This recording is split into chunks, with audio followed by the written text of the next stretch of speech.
What's the most unrealistic thing about anime? Because it's not the incredible physiques, the chiseled jawlines, or even the white-haired cat girls lusting after your sweet, sweet tushy.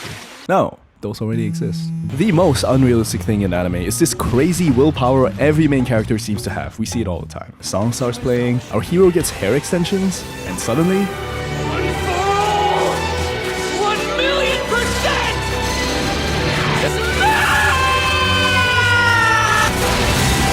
Bro! Your arm was shattered a second ago. It's just an anime, it's not real, blah blah blah blah. No! These guys are literally coming back from the grave with the power of friendship, while I can't even wake up most mornings first try. It's so unrealistic, it low-key kinda makes me feel bad. Like, I don't know about you guys, but I'm not the best at actually doing the things I tell myself to do. You feel me? It's like, you promise yourself to cook more, cause eating out costs more than a mortgage on a small house. But cooking sucks. So guess who still orders in 7 times a week? This guy. And don't get me started on going to the gym. Man, if I had $1 for every time I missed a day, I'd actually be able to afford a membership. Even right now, my human brain is screaming at me to work on this very YouTube video, but my monkey brain's all... Meanwhile, Tanjiro over here is like, oh, my leg is broke. Let me just unbreak it using only the power of my mind. Zap. Wouldn't it be nice if you could just sit your ass down and do what you told yourself to do? How much better would your life be if you could?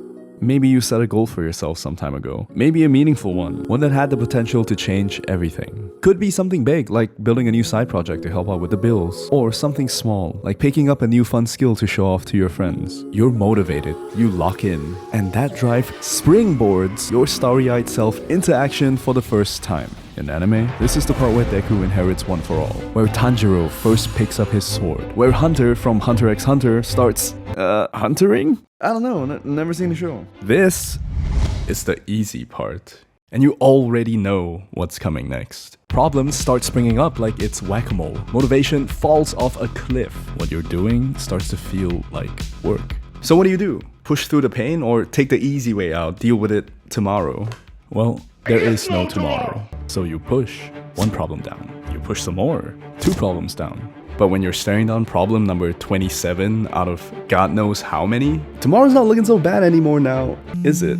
And here's where the wheels fall off. In anime, our characters blast through obstacles in their path like they're coked up speedrunners. And that's fine. Anime has to move quick. Otherwise, it'll be too slow for people like me and my TikTok brain. But that's also why it can never capture the paralyzing exhaustion you feel after a long day. Or the bitter disappointment when nothing you tried, despite your best efforts, seems to work. It's called the grind for a reason. Even Frieren, the new queen of anime, revered for its slow-paced style, isn't actually slow at all. In one episode, we slingshot through 5 different timelines. We learn about Frieren's origins, how she met Flamme, how the Great Mage died, how she joined Himmel's party. This ain't even the main story. The main story this episode is where she demolishes an entire army and takes out one of the 7 sages of destruction. So yeah, it ain't slow.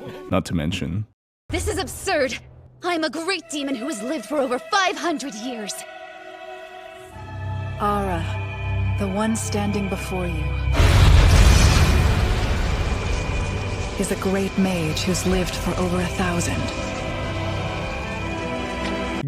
Damn! I get chills every time. Alright, I'm done fangirling. I'm yapping so hard because anime makes willpower look way too easy sometimes. Especially the bad ones. It pumps us full of unrealistic expectations, and it's only when we burn out and can't go plus ultra anymore like our favorite 2D characters is when we learn this the hard way. So, does this mean we're all doomed to fail? Of course not. Just because we don't get plot armor or speak Japanese doesn't mean we can't win at life.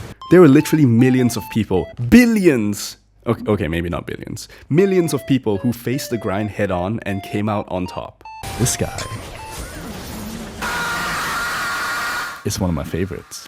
So if you don't already know who Tyler 1 is, he's a 6'5" genetic beast who's currently redefining what we thought we knew about the ancient game of chess. That's a lot more impressive than it sounds. This man went from absolute beginner to better than 99.5% of people who play the game in under a year. Keep in mind, chess ain't no Overwatch 2. People spend their entire lives studying this game, usually from childhood while their brains are still all spongy. So getting that good in that little time as an adult? It's never been done. But what's even crazier was the way he did it.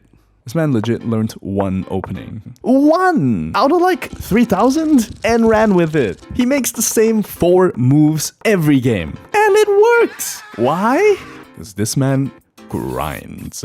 Tyler 1 plays over 1,000 games of chess a month. That's 33 games a day. If one game lasts 10 minutes, that's 6.5 hours every day. 7 days a week spent playing chess alone. This man grinds so hard, they named an app after him. Check it out, it's pretty cool. Oh, I did not expect that many wieners. Fun fact, he's also the first League of Legends player to ever reach Challenger in all 5 positions. I don't know what this means. I don't play League, but it's very impressive to Coomers. So what's his secret? How does T1 cruise through life without a worry in the world while the rest of us are stuck running in place? Surely it's his morning routine or the self-help gurus he follows on Instagram. Will this video help me become like Goku? The truth is, the guy just grinds. There's no secret, he just does the work every single time. The better question is how he scrunches up the willpower to pull off these insane training hours like he's some shonen protagonist. Well, take it from the man himself. Bro, I always say, if you can go to the gym 2 weeks straight, like just walk through the door, you're winning. And fuck the lifting, if you can just get through the door. 10 out of the 14 days. Going is the hardest part. People can't find the motivation to get through the door. Diet, hardest part for me? Diet? What are you, a Besides that last part, there's gold in that 20-second clip. Let me explain. Essentially, T1 is saying we gotta use the initial burst of motivation we get when we set our sights on a new goal and let it carry us into taking action. Then, he wants us to keep taking action no matter how small every day for like 2 weeks. Why 2 weeks? Well, because that's how long it takes for our brains to build a habit. And building a habit makes doing the thing easier and easier. And over time, you start winning.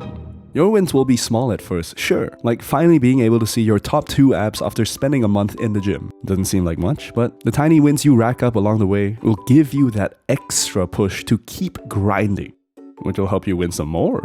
It's a virtuous cycle. And we have proof this works. The big man does this himself. I mean, just look at his whole chess villain arc. It all started at this influencer chess tournament called PogChamps 5, where he got obliterated by his own brother. Nothing kicks off a revenge saga quite like betrayal. So now, T1 has a goal. To get so good at chess, people will stop making fun of him. He's motivated and starts taking action. Step 1, check.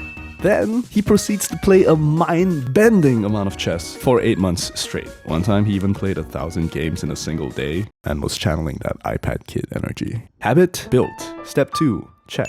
Now, whenever he climbs rank and shuts down haters, guess what? More fuel to the fire. And that's step 3.